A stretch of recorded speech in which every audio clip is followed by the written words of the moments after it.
Good morning दोस्तों, welcome back to another video. India से सऊदी जो लोग नए वीजे पे आना चाहते हैं, वीजा कहाँ से लें और कैसे लें और आने में कितना खर्च होगा और आने के बाद लोग यहाँ क्यों परेशान हो जाते हैं। जब यहाँ कफिल या कंपनी को बोलते हैं मुझे अपने देश वापस जाना, तो वो कहते हैं कि हमें पैसे दो। तो आज की इस वीडियो में इसी टॉपिक के ऊपर डिस्कस करने वाला हूँ। तो आज के इस वीडियो में मेरे साथ है एक रहीम भाई। अस्सलाम वालेकुम भाईजान, क्या हाल है? और सब बढ़िया, सब खैरियत? तो हालांकि रहीम भाई का भी एक्सपीरियंस कुछ पुराना है और काफी टाइम हो गया इनको भी सऊदी में काम करते हुए। और हम लोग जितने भी वीडियो आप लोगों के साथ शेयर करते हैं वो अपना एक्सपीरियंस शेयर करते हैं कि जिस रास्ते से हम गुजर के आए, हमें क्या क्या परेशानी हुआ, उस चीज को अगर हम आपको बताएंगे तो आप उस परेशानी से बच सकते हैं। तो जब इंडिया से जो भी लोग सऊदी आते हैं नए वीजे पे आने के बाद, वो लोग परेशान क्यों हो जाते हैं? उसमें कई सारे रीजन है सादिर भाई।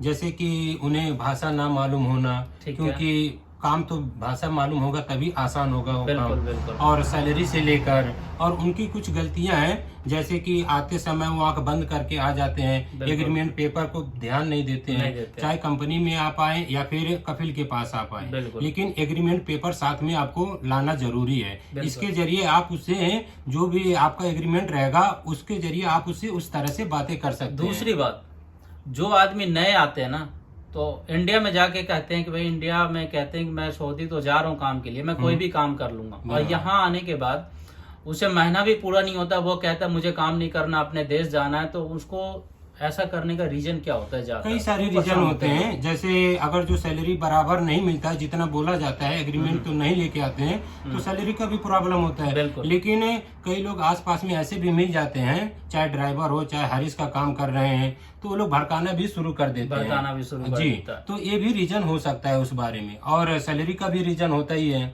क्योंकि जितना बोल के लाया जाता है, एग्रीमेंट पेपर आपके पास नहीं रहता है, तो उतना सैलरी आपको कुछ चांस ऐसे होते हैं कि नहीं मिलते, लेकिन ज्यादातर मिल भी जाते हैं। तो ज्यादा ध्यान ये बातों का रखना चाहिए कि किसी के बहकावे में ना आए। और आप इतना सारा पैसा लगा के आते हैं, तो आपको ये सोचना है कि मैं इतना लगाया हूँ और मेरा फैमिली है और मुझे यहाँ पे काम करना ही करना है। सबसे बड़ी बात क्या है कि लोग जो परेशान होते हैं ना, मेन परेशानी का एक ही जड़ है। वो जड़ ये है कि आदमी काम के लिए तो आ जाते हैं, आप जिस भी कफिल के पास आते हैं या कंपनी में आते हैं ना, तो उस कंपनी या कफिल के पास आपको आसपास में बंदे जरूर मिलेंगे कि ये कफिल अच्छा नहीं है, ये कंपनी अच्छा नहीं है, बहुत चीजों का प्रॉब्लम है, आप यहाँ से चले जाओ, बेकार आ गए, आप फंस जाओगे। अगर यही वर्ड आप उनसे पूछो ना कि भाई तुम यहाँ पे कब से काम कर रहे हो, तो वो कहेगा 5 साल 10 साल। अगर वो कफिल या कंपनी बेकार है तो वो 10 साल से क्यों काम कर रहा है? कुछ तो यहाँ पे खासियत है, फिर तो वो 10 साल से रुका हुआ है। सबसे प्लस पॉइंट तो मेन ये है कि आप इन चीज को नोट करके चलो। दूसरी बात क्या है कि जब आप सऊदी में आते हो ना, तो आपका जो कफिल या कंपनी है ना, आपको जानबूझ के परेशान करेगा 90 दिन तक, क्योंकि वो आपकी इम्तिहान लेगा। 90 दिन अगर आपका क्रॉस हो गया तो 2 साल कटने में आपका टाइम नहीं लगेगा। तो आप ये 90 दिन तक इंतजार करो। बहुत से आदमी आते हैं, आए हुए 15 दिन हो गए, आए हुए 1 महीने हो गए, भाई काम पसंद नहीं है, भाई साहब मेरे को काम नहीं करना, मुझे बीबी की याद आ रहा है, मुझे बच्चों की याद आ रहा है। तो भाई ऐसे लोगों को एक ही बात बोलूंगा कि आप 3 महीने काटो। 3 महीने से पहले आप इंडियन एम्बेसी भी जाओगे तो धक्के मार के आपको भेज देगा कि आप यहाँ पैसे कमाने के लिए आए हो, आप मन से काम करो। अगर आपको काम नहीं करना है तो कोई भी कफिल या कंपनी आपको लाने में खर्च किया, आपको अगर पैसा दे करके मैं आया हूँ, जो ऑफिस है वो आपसे अलग पैसा लिया। यहाँ जब वीजा निकलता है ना, तो यहाँ वीजा का फीस कम से कम तो 2000 रियाल होता है, 650 रियाल वकाला का होता है। अगर आप किसी के हाथ का वीजा ले रहे हो ना, तो नॉर्मली कम से कम 3000 रियाल का खर्चा।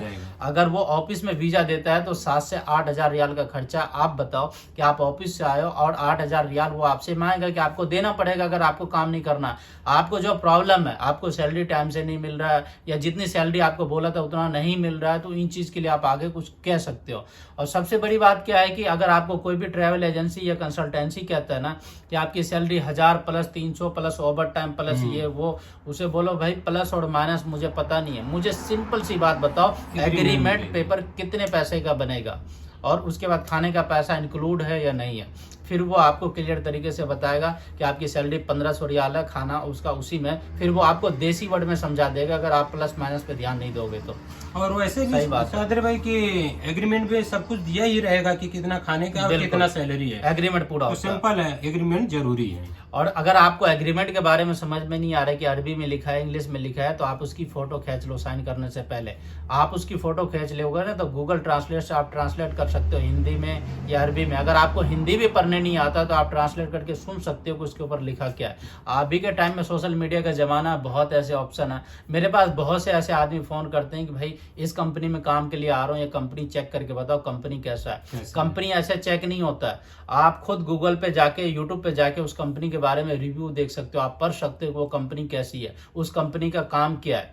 तो ये इस तरह से आप अपनी पूरी डिटेल मालूमात कर सकते हो। बहुत सी ऐसी कंपनी है कि जो सऊदी में खराब भी है, पर उसका रिव्यू मैं आप लोगों को नहीं दे सकता हूँ वो कंपनी खराब है, क्योंकि ये वायलेशन है। अगर वो खराब भी है तो मैं बोलूँगा ठीक है, तो आप अपने हिसाब से चेक करो कि आप क्या कह सकते हो और क्या कर सकते हो। क्योंकि मैं इस वक्त सऊदी में हूँ, मैं जो भी वीडियो बनाता हूँ, जो भी मैं आप लोगों को वर्ड बोलता हूँ, जो भी चीज़ आपको समझाने की कोशिश करता हूँ, सोच समझ के मुझे बोलना पड़ता है। किसी भी चीज़ को बोलने से पहले उनकी मुझे सबूत पुख्ता इकट्ठा करना पड़ता है, फिर आप लोगों को इन्फॉर्मेशन देता हूँ।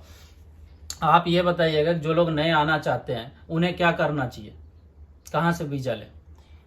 अगर जो उनके कोई रिलेशन के हैं सऊदी अरब में और वो वीजा के बारे में जानकारी लेकर फिर आपको वीजा देते हैं तो मेरे हिसाब से सबसे बेस्ट भी हो सकता है। सबसे बेस्ट है जी। और रही बात ऑफिस की, तो आपकी जानकारी में अगर जो ऑफिस अच्छे बंदे को मतलब भेज रहा है, सही काम मिल रहा है और सही सैलरी मिल रहा है, आपको इस बारे में जानकारी है, तो आप ऑफिस में, उसी ऑफिस में जाकर आप वहां से उस जरिए आ सकते हैं।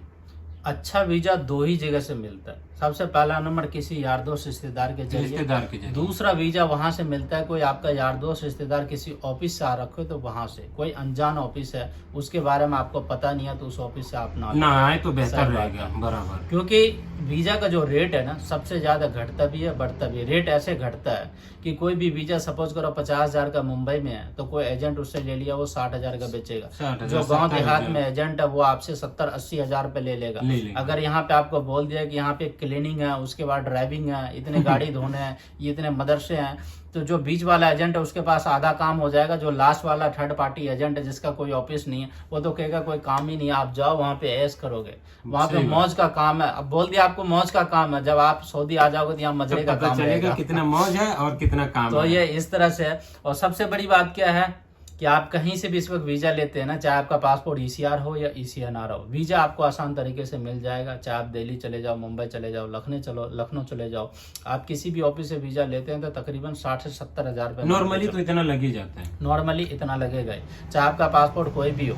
अगर आप रिटर्नर हो तो यह आपके लिए सबसे बेस्ट है और आपके लिए वीज़ा भी बहुत ही अवेलेबल है, बहुत आसान तरीके से आपको वीज़ा मिल जाएगा। और आप लोगों का ये भी सवाल होता है कि किस कंट्री काम के लिए आना चाहिए जो ज़्यादा पैसा है। हालांकि सभी कंट्री का सेम है, जहां आपका व्यवस्था बन रहा है या जहां आपका काम का जुगाड़ लग रहा है आप वहां चले जाएं, वहां जाकर के आप काम करें।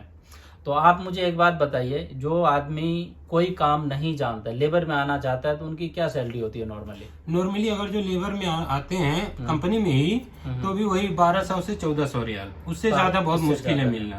हाँ, और वो कंपनी अच्छा रहा और ओवर टाइम उसमें चल रहा है तो वही 300-400-200 बढ़ जाएगा, बस उससे ज्यादा कुछ नहीं। हाँ, अगर जो आपके हाथ में हुनर है, कुछ काम सीख कर आते हैं तो आप कितना कमा सकते हैं इसका आपको भी अंदाजा नहीं है।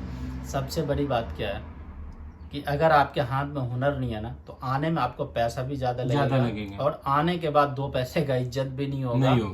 और अगर आप काम सीख के आते हैं ना, कहीं भी अगर 6 महीने भी किसी भी फील्ड में काम सीख लेते हो ना, 50% भी काम सीख लेते हो तो यहाँ 100 हो गया, आपका 100 हो जाएगा, आपकी लाइफ सेट हो जाएगी। अगर 0 पॉइंट पे आते हो कोई काम नहीं सीख करके तो ये आपके लिए बहुत ज़्यादा प्रॉब्लम है। क्योंकि अगर कोई काम सीखा है तो उसकी 1500 सैलरी, जो नहीं सीखा है उसकी 800-1000 सैलरी, महीने का 10,000 रुपये आपका लेस हो रहा है। आप 25 महीने भी यहाँ पे काम किया तो आपका 2.5 लाख रुपए तो वैसे ही चला गया। इसी में आप 10-20-50 हजार रुपये लगा के आप इंडिया में कहीं भी कोई भी काम अगर सीख लेते हो ना तो ये आपके लिए बहुत अच्छा है मेरे हिसाब से कि आप काम सीख करके आओ तो ये ज़्यादा अच्छा होगा। देश जाने की बात है तो आप कहीं भी चले जाओ, कुवैत हो गए, कतर हो गए या ओमान, मस्कट, बहुत सी ऐसी कंट्री है, पर कहीं भी काम के लिए जाओगे तो आपको अच्छा आदमी भी मिलेगा तो बुरा आदमी भी मिलेगा हर जगह। बट आपको एक ही बात का ध्यान रखना है कि आपको अपने पिछले दिन को याद करना है कि मैं किस स्थिति से गुजर के आया हूँ और मुझे आगे करना क्या और आगे का मेरा मकसद क्या है।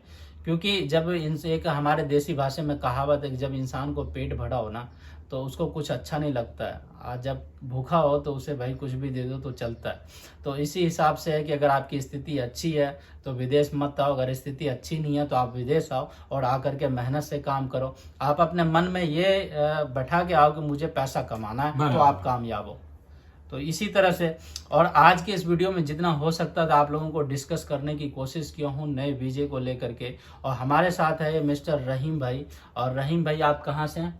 मैं इंडिया यूपी से रहने वाला हूँ, डिस्ट्रिक्ट महाराजगंज। तो ये महाराजगंज साइड से ये महाराज है।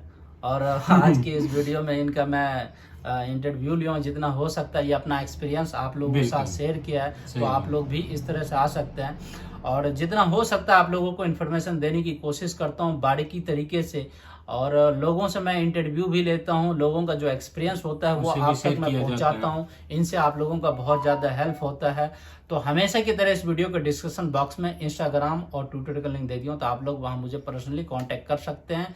तो इस वीडियो को ज़्यादा लंबा ना करते हुए मैं चाहता हूँ कि इस वीडियो को यहीं समाप्त करूँ। तो मिलता हूँ आप लोगों से किसी नेक्स्ट वीडियो में और किसी नेक्स्ट अपडेट के साथ। तब तक के लिए खुदा हाफिज।